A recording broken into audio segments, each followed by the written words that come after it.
কি করবা? মটন বিরিয়ানি তুমি করে দেখাও কি হয় কিনা মটন বিরিয়ানি। এবার কে বলছে?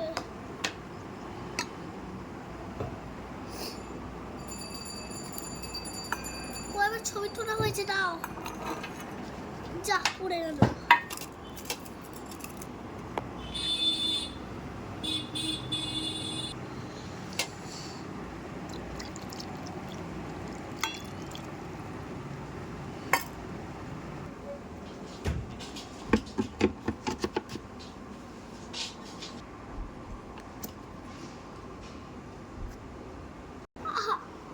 কি হয়েছে বাবা? সবটা তো চুবনছে। না না, কিছু হবে না।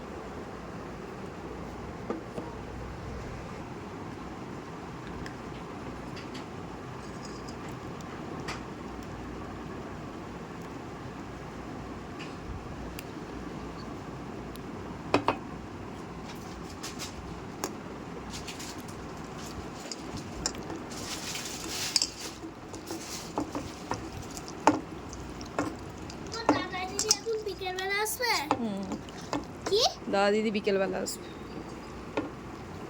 আর দিউরে আসবে না আজকে? তো এখানে আমি মশলা দিয়ে আর টক দই আর একটু সাদা তেল দিয়ে আদা রসুন লঙ্কা বাটা দিয়ে মটনটা ম্যারিনেট করে রাখছি।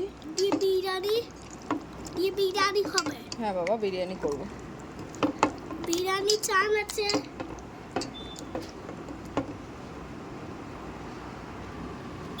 মা মা আসবে বাবা, বাবা আসবে। কখন আসবে? একটু পরে আসবে। আর দিউরি কখন আসবে? দিদিমণিও আসবে, সবাই আসবে। দিদিমণি বিকালে আসবে। না আমি দিউরির সঙ্গে একদম পড়বো না। কালকে পিচকাটি আছে। হ্যাঁ, আজকেই পিচকারি বাবা। আজকে আজকেই রং খেলা, আজকেই পিচকারি, কালকে নয়। কালকেও নয়। আজকে। কালকে হলো ন্যাড়াপোড়া মন্দিরে, আর আজকে হবে রং খেলা, রং দোল, বুঝেছো? দাদা দিদি আসবে না? হ্যাঁ, দাদা দিদি আসবে, সবাই আসবে। কখন আসবে? পরে ওটা নাড়াই না বাবা, ঢাকা দিয়ে রাখতে হয়। তোকে বিছানা গোছাতে হবে না, আমি পরে ঠিক করে রাখবো। এখানে বিছানা রাতে বালিশগুলো আনবি, যেখানে ছিল সেখানে রাখ। আমার পায়ে কিন্তু ওয়াশিং মেশিনে রেখেছি। করছো বলে জ্বালাতন করছে না। কাকে জ্বালাতন করছি? এরকম কি হয়েছে পায়ে? পায়ের আঙুলে হ্যাঁ, ওয়াশিং মেশিনে রেখেছিল। ওয়াশিং মেশিনের ওপর উঠলে কি হবে? ওয়াশিং মেশিনের ওপর উঠলে ওরকমই হবে। ওয়াশিং মেশিনের ওপর উঠতে নেই। তো এখানে আমি চালটা নিয়েছি 500 গ্রাম চাল আর 500 গ্রাম মাটন। তো আমি জল দিয়ে ভিজিয়ে রাখছি ঘন্টা খানেকের জন্য।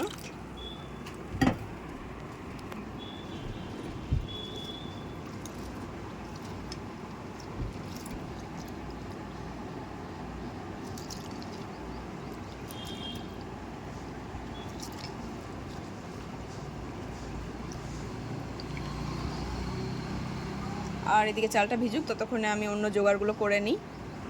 আর এখানে আমি পেঁয়াজটা কেটে নিয়েছি বেরেস্তা বানানোর জন্য। আর আলুটাকে আমি একটু হলুদ আর লবণ দিয়ে মাখিয়ে রেখেছি।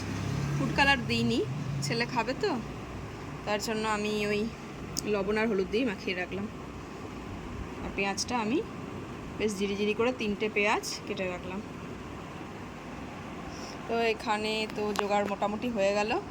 চাল ভেজানো হলো, আর এখানে মটনটাও ম্যারিনেট হয়ে গেল, আর এখানে পেঁয়াজ আলুটাও কাটা হয়ে গেল। তো এবার দেখি রান্নাঘরের দিকে যাই। আর এখানে আমার রান্নাঘরের বাইরে পিছনে একটা বড় বাগান, আম বাগান। আর এখানে আমি কড়াইটা চাপিয়ে দিয়েছি, গরমও হয়ে গেছে। তো আমি সাদা তেল দিয়ে দিচ্ছি পেঁয়াজ ভাজার জন্য।